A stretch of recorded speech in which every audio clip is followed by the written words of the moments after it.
سب تعریف اللہ ہی کو ہے جس نے اپنے محبوب بندے محمد صلی اللہ علیہ وآلہ وسلم پر یہ کتاب نازل کی اور اس میں کسی طرح کی کجی اور پیچیدگی نہ رکھی، بلکہ سیدھی اور سلیس اتاری تاکہ لوگوں کو عذاب سخت سے جو اس کی طرف سے آنے والا ہے ڈرائے، اور مومنوں کو جو نیک عمل کرتے ہیں خوشخبری سنائے کہ ان کے لیے ان کے کاموں کا نیک بدلہ یعنی بہشت ہے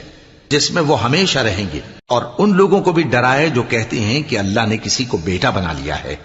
ان کو اس بات کا کچھ بھی علم نہیں اور نہ ان کے باپ دادا ہی کو تھا۔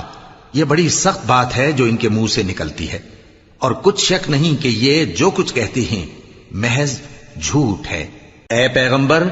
اگر یہ اس کلام پر ایمان نہ لائیں تو شاید تم ان کے پیچھے رنج کر کر کے اپنے تئیں ہلاک کر دو گے۔ جو چیز زمین پر ہے ہم نے اس کو زمین کے لیے زینت بنایا ہے تاکہ لوگوں کی آزمائش کریں کہ ان میں کون اچھے عمل کرنے والا ہے، اور جو چیز زمین پر ہے ہم اس کو نابود کر کے بنجر میدان کر دیں گے۔ کیا تم خیال کرتے ہو کہ غار اور لوح والے ہماری نشانیوں میں سے عجیب تھے؟ جب وہ نوجوان غار میں جا رہے تو کہنے لگے کہ اے ہمارے پروردگار، ہم پر اپنے ہاں سے رحمت نازل فرما اور ہمارے کام میں درستی کے سامان مہیا کر۔